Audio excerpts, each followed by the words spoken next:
Very important topic, census. इतना delay क्यों हो रहा है सेंसस के अंदर, उसके ऊपर अगेन ऑपोजिशन ने बात उठाई, तो इस वजह से ये न्यूज में आ जाता है। GS paper 3, Indian economy, demography and issues associated with them, यानी कि यहाँ पे पॉपुलेशन की बात होगी। ओके, ये टॉपिक कर लेते हैं, पहले सेंसस के बारे में देख लेते हैं। 1881 से जब फर्स्ट सेंसस हुआ था पैन इंडिया लेवल पे, पूरे इंडिया में, उससे पहले रीजनल बेस्ड होता था, यानी कि बंगाल वाले एरिया में हो गया, फिर इसके कुछ हिस्से हैं आस पड़ोस के बिहार वाले एरिया में कर लिया, तो रीजनल हुआ करता था। पर 1881 से लेके 2011 तक कंसिस्टेंटली हुआ। कैसी मर्जी कंडीशन आई हो through out that time period, liberation war होती है 1971, उससे पहले 1921 को ग्रेट डिवाइड का साल बोल दिया गया था, क्योंकि फ्लू फैल गया था, वो इन्फ्लुएंजा फ्लू आपने सुना होगा। तो जब ऐसी कंडीशंस भी आई तब भी सेंसस हुआ था। अब क्वेश्चन उठ रहा है कि अब 2020 जा चुका है, कोविड 19 की वजह से डिले हुआ था 2021 के सेंसस में, अब क्यों डिले हो रहा है, दैट इज द क्वेश्चन। तो उसके बारे में देखेंगे पहले। सेंसस होता क्या है, जनगणना आपने सुना होगा, टीचर्स आया करते थे, उनको बोलते थे enumerator. Enumerator enumerator is a person जो आपका पूरा का पूरा डेटा कलेक्ट करेगा। एक फाइल आती थी उनके पास, उस पे सबके नाम लिखे जाते थे, family member, total family members कितने हैं, कहाँ पे वर्क करते हैं, वो सारी चीजें ऐड कर ली जाती हैं। तो मतलब collecting, compiling, evaluating and disseminating demographic, यानी कि पॉपुलेशन का डाटा इसमें दिया जाता है। नाउ इंपॉर्टेंस क्या है सेंसस की, क्यों पॉपुलेशन का डाटा कलेक्ट करना है? देखो, हाँ ठीक है, SC ST, कोई कम्युनिटी मार्जिनलाइज तो नहीं है, वो भी आ जाएगा। Yes, very good, sex ratio, और यस, पॉलिसी इंप्लीमेंटेशन बोल सकते हैं। तो सबसे पहले आपने पब्लिक डिस्ट्रीब्यूशन सिस्टम के बारे में सुना होगा, अनाज दिया जाता है, तो अगर पता ही नहीं होगा कि पॉपुलेशन कितनी है किस रीजन के अंदर, तो एलोकेशन कैसे करेंगे? मान लो कोई स्कीम है जिसके तहत 10 साल के लिए फीमेल्स को पैसे दिए जाएंगे, कितना भी अमाउंट हो सकता है, 1000 2000, मंथली हो, ईयरली हो, जो मर्जी। तो अगर पता ही नहीं होगा कि उस एरिया के अंदर फीमेल्स का रेशियो कितना रहता है ऑन एन एवरेज, तो कैसे फंड की एलोकेशन करी जाएगी? तो सेंसस की इंपॉर्टेंस रहती है पॉपुलेशन की बेटर अंडरस्टैंडिंग के लिए। SC STs की बात कर लेते हैं। अगर ये पता करना है कि कितने इस एरिया के अंदर SC ऐसे हैं जिनको आज तक रिजर्वेशन का फायदा नहीं मिला, वो कैसे पता चलेगा? अगेन, अगर पॉपुलेशन का डाटा अपने पास होगा। आपने नेशनल पॉपुलेशन रजिस्टर के बारे में सुना होगा, NPR 2019, वो क्यों लेके आए थे? क्योंकि हिमाचल का एग्जाम्पल ले लेते हैं, रूरल इकोनॉमी ज्यादा है 70% तक। तो हिमाचल में क्या होता है कि जो मेल वर्कर्स होते हैं, स्पेशली अब तो फीमेल्स भी आ गई हैं, पर मेल जो हुआ करते थे वो चले जाते थे, दिल्ली चले गए, चंडीगढ़ चले गए, और भी इन फर्दर स्टेट जहाँ पे इंडस्ट्रियलाइजेशन ज़्यादा था, इकोनॉमी ज़्यादा थी, या फिर एम्प्लॉयमेंट के चांसेस ज़्यादा हुआ करते थे। तो कई बार ना वहाँ पे बच्चे बोल देते थे कि हाँ जी, एक पापा हैं, एक मम्मी है, दादा है, दादी हैं, और वहाँ पे भी तो हो रहा था सेंसस जहाँ पे वो रह रहे हैं, तो यहाँ पे भी काउंटिंग हो जाती थी, यहाँ पे भी काउंटिंग हो जाती थी। तो उस डबल काउंटिंग को रोकने के लिए प्रॉपर एक और रजिस्टर बनाया गया था, that was NPR, national population register. तो यहाँ से आपको इंपॉर्टेंस पता चल रही है कि डेमोग्राफिक डाटा हमारे पास होना कितना इंपॉर्टेंट है। रिसोर्सेज को अगर बेटर तरीके से एलोकेट करना है तो उसके लिए इंपॉर्टेंट है, फंड्स की एलोकेशन करनी है तो उसके लिए इंपॉर्टेंट है, अगेन सेंटर और स्टेट के बीच में रिलेशंस को स्मूथ बनाए रखना है तो उसके लिए भी सेंसस इंपॉर्टेंट हो जाते हैं। हाँ, रिजर्वेशन वो सारे अब बोल दिए मैंने, SC ST वाला एग्जाम्पल ले लिया था, तो वो सब आ जाएगा इसमें। मतलब सोसाइटी की इकोनॉमिक कंडीशन को जानने के लिए सब चीजें आ गई सेंसस में। एक बार आपके पास रिपोर्ट कार्ड आ गया पूरी की पूरी पॉपुलेशन का, देन यू कैन एनालाइज की कहाँ पे किस चीज की जरूरत है। ठीक है, तमन्ना ठीक हो? चलो, अब यहाँ पे बोला गया है कि जो सेंसस होते हैं दे आर वेरी इंपॉर्टेंट। क्या सिर्फ इंडिया में ही सेंसस होता है? नो, सारे अप्रोक्सीमेट सारी ही कंट्रीज में होता है, कुछ एक को छोड़ छाड़ के, वो एक्सेप्शंस आर ऑलवेज देयर। तो सेंसस बोला जाता है, जो भी कंट्री सेंसस करवाती हैं they are in the category of civilised states. खैर हम तो पहले से सिविलाइज थे, इंडस वैली सिविलाइजेशन बहुत पुरानी है, तो पर चलिए जो भी है, तो यहाँ पे एक हॉलमार्क ऑफ सिविलाइज स्टेट उसको दर्जा दे दिया जाता है कि वो सिविलाइज्ड है स्टेट, उनको पता है कि पॉपुलेशन का डाटा हमारे पास होना चाहिए, तो उस वजह से तो ये हॉलमार्क ऑफ सिविलाइज स्टेट, ये आप मेंशन भी कर सकते हो। इंडिया का अगर सेंसस देखें तो वन ऑफ द लार्जेस्ट, पूरे वर्ल्ड में सबसे ज्यादा जो बड़ा सेंसस आता है वो इंडिया का भी एग्जाम्पल लेके चलते हैं। उसके बाद क्या इंडिया में सेंसस, ये भी बहुत रिसेंट है, 1881 से करे, ब्रिटिशर्स ने करे, तो नो।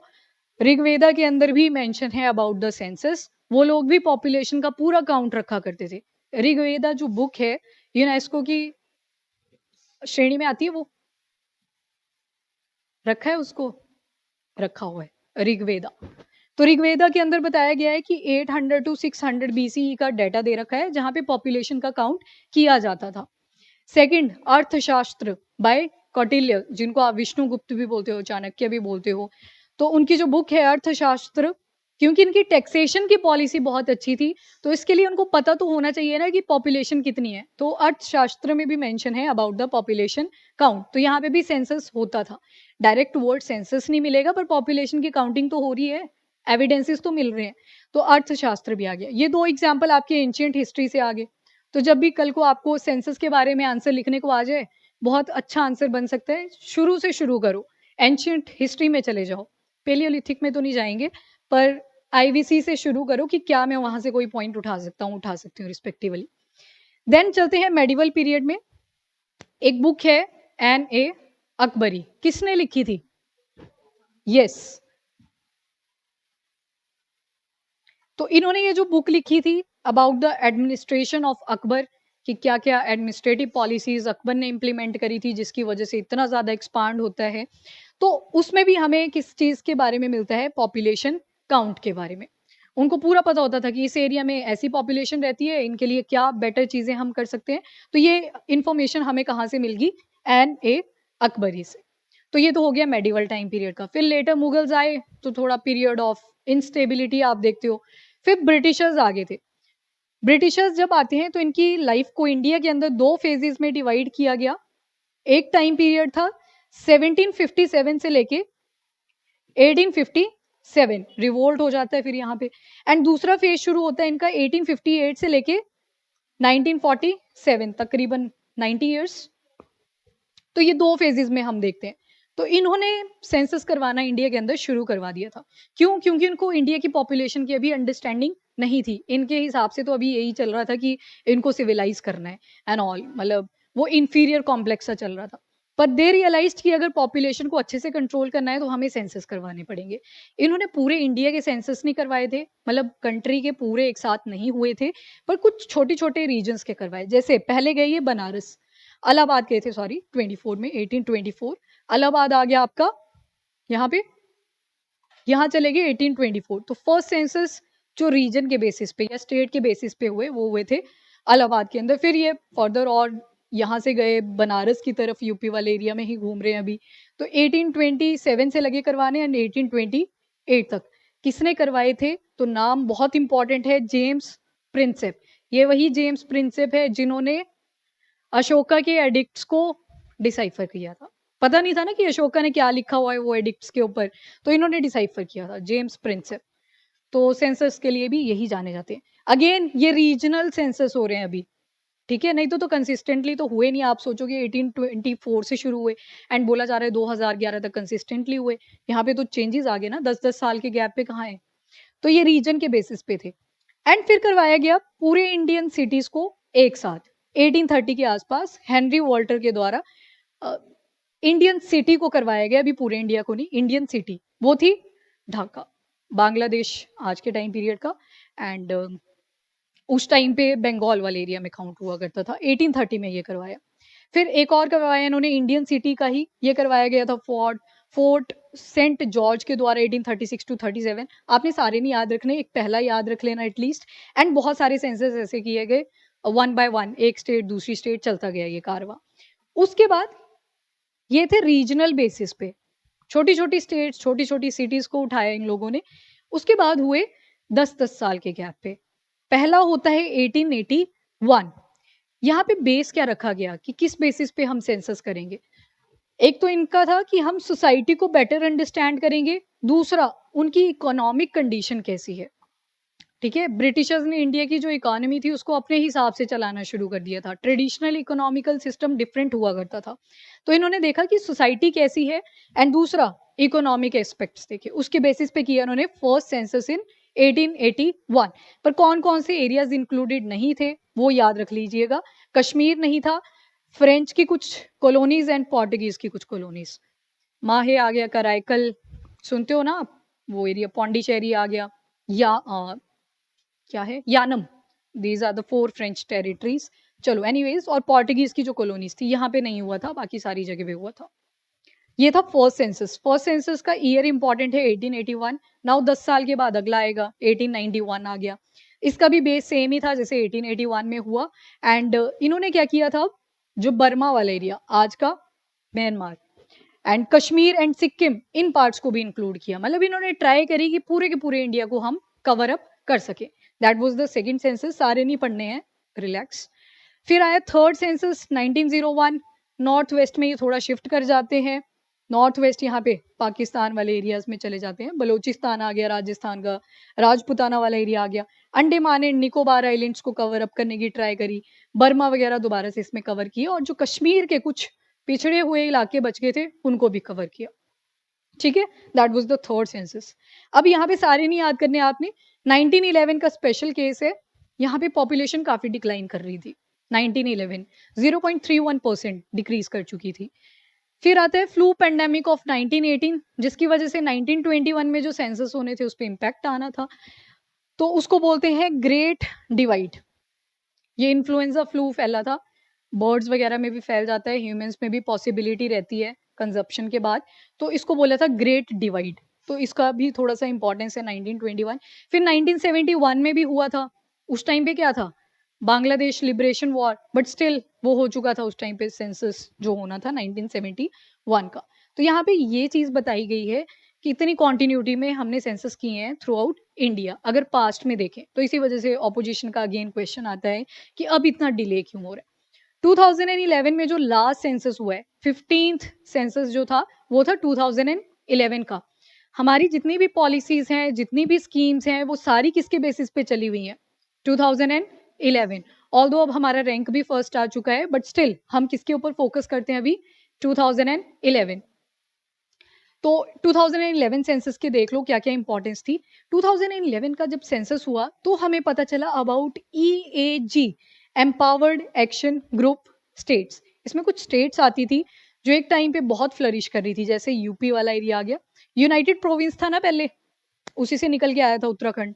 तो यूपी आ गया, उत्तराखंड आ गया, देन बिहार वाला एरिया, झारखंड, इस वाली बेल्ट में बोल सकते हैं ओवरऑल। यहाँ पे पता चला कि जो सोसाइटी है वो कहीं ना कहीं पीछे रह गई है, इकोनॉमिकली भी, एजुकेशन के पर्पज से भी पीछे रह गई है। ये पता चला जाके 2011 के सेंसस में। तो इंपॉर्टेंस पता चल रही है ना। अब इतना तो पता चल गया कि कहाँ पे ज्यादा इन्वेस्टमेंट करने की जरूरत है अगर इक्विटी प्रोवाइड करनी है। यूपी बिहार ये वाली सारी जो बेल्ट है आपकी यहाँ पे।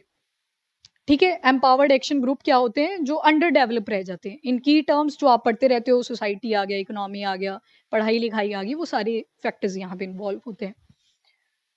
और ये लो किस किस बेसिस पे चेक करा गया था 2011 का सेंसस। एडमिनिस्ट्रेटिव यूनिट्स, दूसरा था आपका area and population, gender composition, sex ratio जिसको बोलते हैं, कितने फीमेल्स प्रेजेंट है ओवर 1000 मेल्स, वैसे करके। लिटरेसी देखी जाती है, कितना लिटरेसी रेट है, वो सारी चीजें। लेवल ऑफ एजुकेशन कितना है, देखी होंगी आपने, असर रिपोर्ट आती है एक प्रॉपर, याद है असर का कुछ, असर रिपोर्ट, असर नहीं, असर आती है स्पेशली फॉर एजुकेशन। यहाँ पे टीचर का भी रिपोर्ट कार्ड बनता है और बच्चों का भी बनता है। यहाँ पे सब देखा जाता है कि थर्ड क्लास का अगर बच्चा है, जितना उसको आना चाहिए वो आता भी है, नहीं आता है, और अगर नहीं आता है फिर जाते हैं टीचर्स के पास कि क्यों नहीं आ रहा, इनको तो पढ़ने तक नहीं आ रहा। तो वो पूरा का पूरा रिपोर्ट कार्ड कहाँ पे निकल के आता है, आपकी असर में। और उसके बाद रिलीजन भी चेक करा जाता है, and then even linguistic minorities जो होती हैं उनको भी चेक किया जाता है। इकोनॉमिक एक्टिविटी कैसी चल रही है। तो ये कुछ फैक्टर्स थे जो तो 2011 में उठाए गए थे। ब्रॉडली यही फैक्टर्स होते हैं। ठीक है,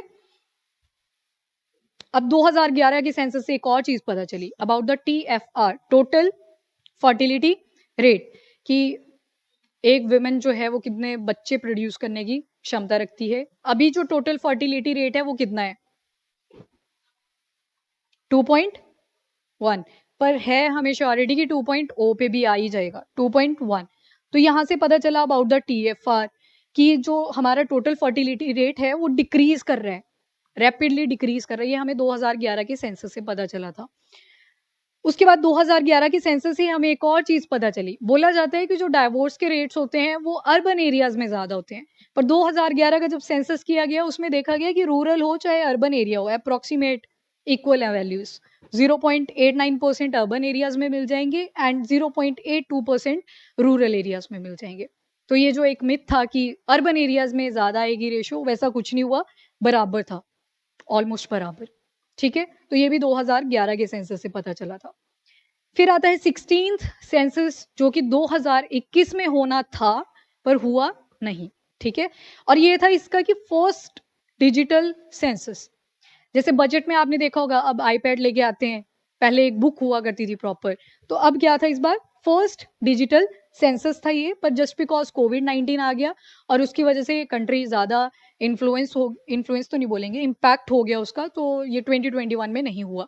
फिर उसके बाद पोस्टपोन करते गए 30th जून को अभी रिसेंटली लास्ट टाइम पोस्टपोन करा हुआ है। ठीक है, तो यहाँ पे वो एक वर्ड है दैट इज सेल्फ एन्यूमरेशन। अब जब डिजिटल होगी कोई चीज तो आपको लगता है एन्यूमरेटर्स को आने की जरूरत है? जो टीचर्स आया करते थे रजिस्टर लेके, उनको आने की जरूरत होगी? अब नहीं होगी। क्यों नहीं होगी? क्योंकि अब ऑनलाइन ये सारी चीजें फिलअप हो जाएंगी।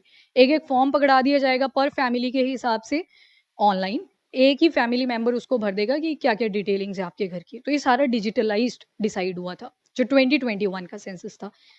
ठीक है, बाद में तो यहाँ पे जो एन्यूमरेटर होगा वो कौन होगा? सेल्फ, खुद ही करनी है, यहाँ पे फिलिंग खुद ही करनी है। ऑनलाइन फॉर्म ओपन करो और भरो उसको, किसी की यहाँ पे ड्यूटी नहीं लगेगी स्पेशल कि घर घर जाके चेक करना पड़ रहा है कि कितने फैमिली मेंबर्स हैं, क्या जॉब करते हैं ऑल, वो कुछ नहीं होगा। यहाँ पे खुद ही जो पर्सन है वो यहाँ पे अपना फॉर्म फिल कर लेंगे।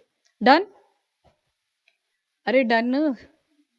और एक खास बात आपने देखा होगा, ट्रांसजेंडर फैमिलीज भी होती हैं जिन्होंने बच्चे अडॉप्ट करे होते हैं। इवन हमारे एरिया में भी है एक ट्रांसजेंडर फैमिली, उन्होंने एक लड़की को अडॉप्ट किया था, उसका नीट का क्लियर हुआ था बाद में, अब डॉक्टर है वो लड़की।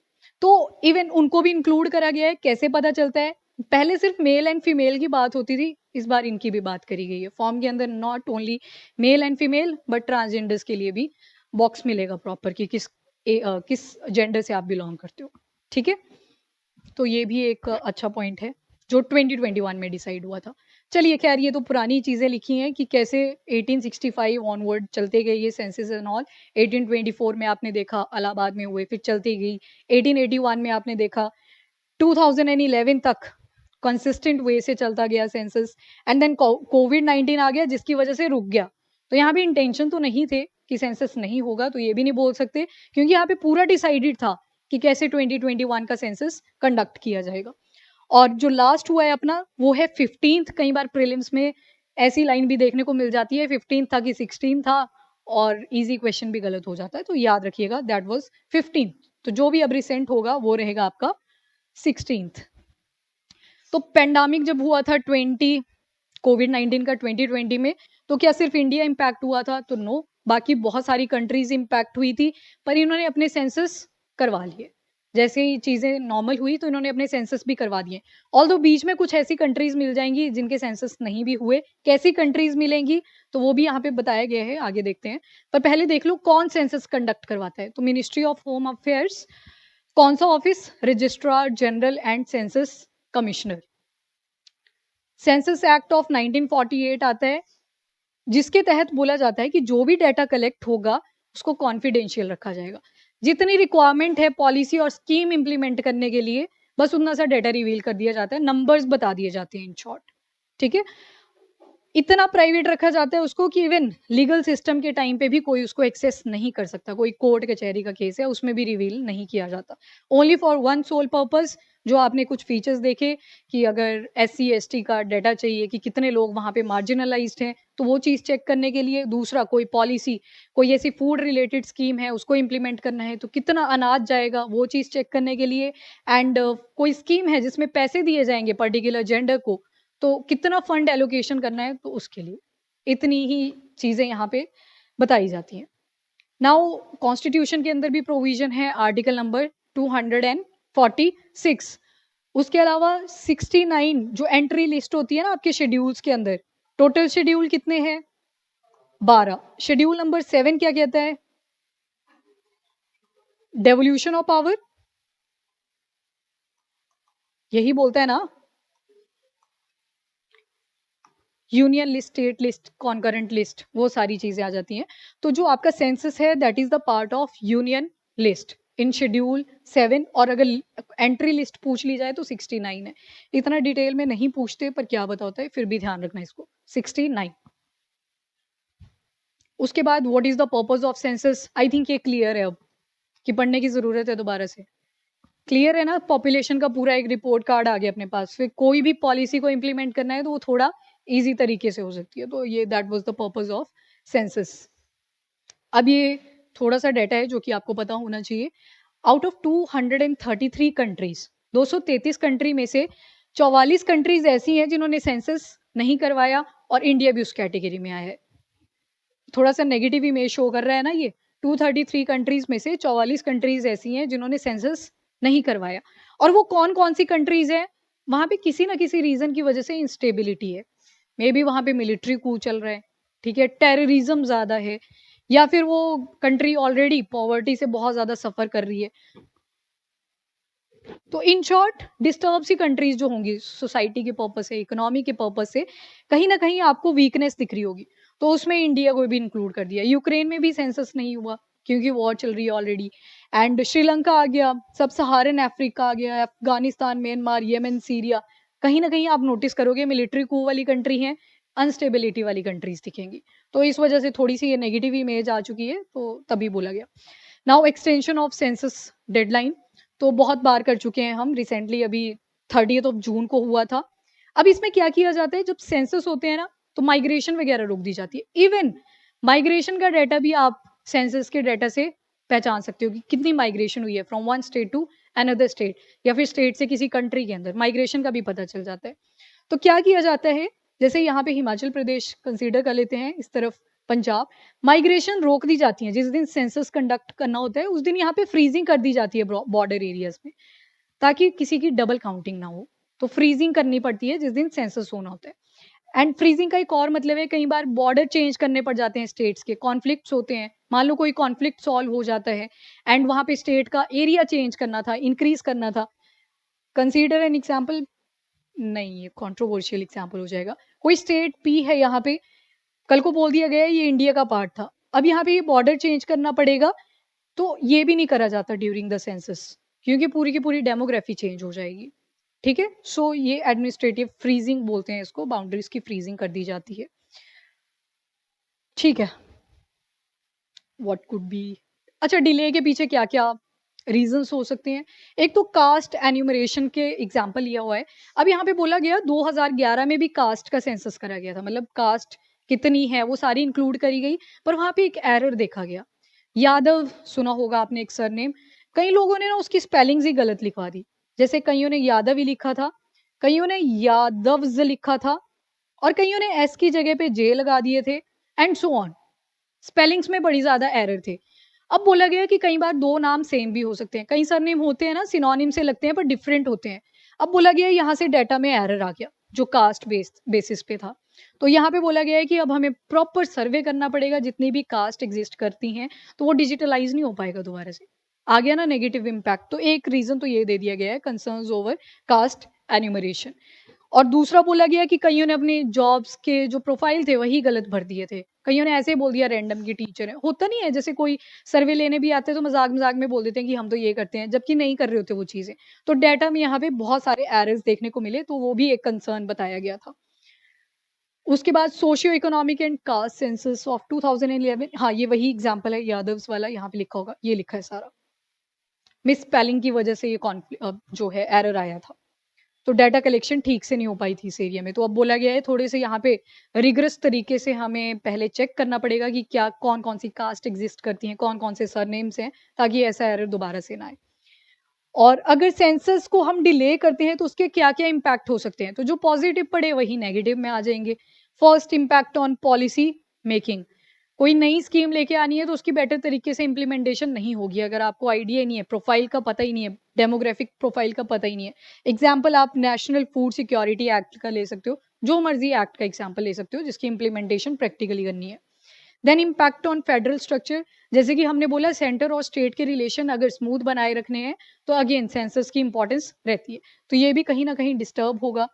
एंड डिलिमिटेशन का यहाँ पे वर्ड का यूज करा गया है। कई बार आपने देखा होगा कॉन्स्टिट्यूशनल बाउंड्रीज को चेंज, एडमिनिस्ट्रेटिव बाउंड्रीज को चेंज कर दिया जाता है फॉर फेयर एंड क्या बोलते हैं, fair and free and fair elections. तो बाउंड्रीज जब चेंज कर दी जाती हैं, अभी तक तो डिलिमिटेशन वैसे 4 ही बार हुआ है, लास्ट हुआ था 2019, आया था ये क्वेश्चन। ऐसे रैंडम क्वेश्चन भी पूछ लिए जाते हैं तो ध्यान रखना, अभी सिर्फ 4 बार ही हुआ है ये अभी तक 1947 के बाद से। और इंपॉर्टेंस क्लियर है ना? अब एक एक इंपॉर्टेंस बता दो जल्दी से, क्या इंपॉर्टेंस है सेंसस की? सबसे पहले बताएगी तमन्ना। ऑनलाइन आप लिखते चलो, मैं देखती हूँ आपके मैसेजेस भी, थोड़ा वेट करना।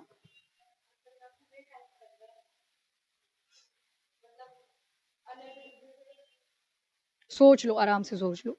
प्रिया, ओहो राखी, बड़े दिन बाद है, ठीक है। बबीता, ठीक है, गुड। उज्जवल, उज्जवल तो एब्सेंट है आज। राहुल, ठीक है। जैतेग, हो गया पॉइंट,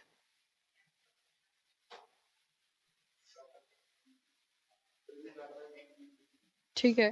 प्रशांत, हो गया पॉइंट,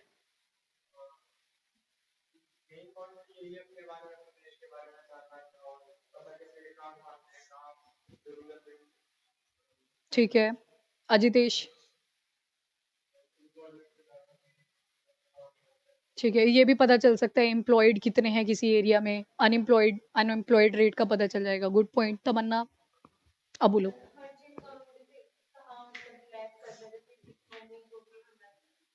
ठीक है, ठीक है। माइग्रेशन, माइग्रेशंस का भी पता चल रहा है ना? सो ऑल थिंग्स जो भी आप सोच सकते हो वो सब आ जाएंगे इसमें। तो इम्पॉर्टेंट है सेंसस है, पर टाइम टेकिंग भी है, पर डिजिटलाइज जब कर रहे हैं तो फिर इजी रहेगा, उतना टफ नहीं होगा। पर जब कास्ट का पॉइंट आ जाएगा अगेन टफ आ जाएगा कि स्पेलिंग्स गलत लिख रहे हैं। यस, हेल्थ भी आप इंक्लूड कर सकते हो। कई बार आपने देखा होगा कुछ बीमारियां होती हैं, लेप्रोसी एग्जाम्पल, कई कम्युनिटीज से ही एसोसिएटेड होती हैं, तो क्या रीजंस हैं कि उसी एरिया के अंदर हो रही है, तो हेल्थ सेक्टर में भी हेल्प मिलेगी। कैसे? हाँ हाँ, अलग से भी होता है, ठीक है ठीक है, डेटा के अंदर भी आप इंक्लूड कर सकते हो। हाँ हाँ, लिटरेसी भी आ जाएगा। हाँ, अर्बन रूरल, वेरी गुड। और अभी हम ना सेमी अर्बन वाली स्टेज पे है, ये पॉइंट भी आप ऐड ऑन कर सकते हो। और जब डेटा 2011 का था तब रूरल या फिर अर्बन की बातचीत होती थी, अभी सेमी अर्बन ज्यादा फ्लरिश करा हुआ है, तो वो डेटा भी लैग कर रहा है। तो इसी वजह से बोला गया है कि थोड़ा इसको जो है एक्सपेडाइट करना पड़ेगा, क्विकली करना पड़ेगा। जैसे 2011 से हमें पता चलता है कि जो हाईएस्ट लिटरेसी रेट है वो कहाँ पे है, केरला का। पर अभी रिपोर्ट भी आई है एक, पढ़ी हेमा कमीशन रिपोर्ट, पढ़नी है, वो भी इम्पॉर्टेंट है उसके अंदर फीचर्स। और ये कुछ फैक्चुअल सी चीजें हैं। 1881 में फर्स्ट कंप्लीट सेंसस हुआ था। ईयर ऑफ डेमोग्राफिक डिवाइड 1921, वो जो ग्रेट डिवाइड वाला क्वेश्चन है वो है। हाईएस्ट पॉपुलेशन डेंसिटी बिहार में। वाइसरॉय ड्यूरिंग फर्स्ट सेंसस कौन था, लॉर्ड रिपन। ये मॉडर्न हिस्ट्री से ऐसे क्वेश्चन आ जाते हैं कि कंटेम्प्रेरी कौन था। सबसे टफ लगते हैं ये कई बार, क्योंकि याद नहीं आता एकदम से कि कौन था उस टाइम पे, तो टाइम पीरियड याद रखने पड़ते हैं मॉडर्न हिस्ट्री के। ओके, ये हमने चीजें कवर अप कर ली ऑलरेडी। नाउ इस क्वेश्चन को नोट डाउन करो एंड प्रैक्टिस कर लेना। ऑनलाइन आप भी प्रैक्टिस करोगे और सेंड कर देना।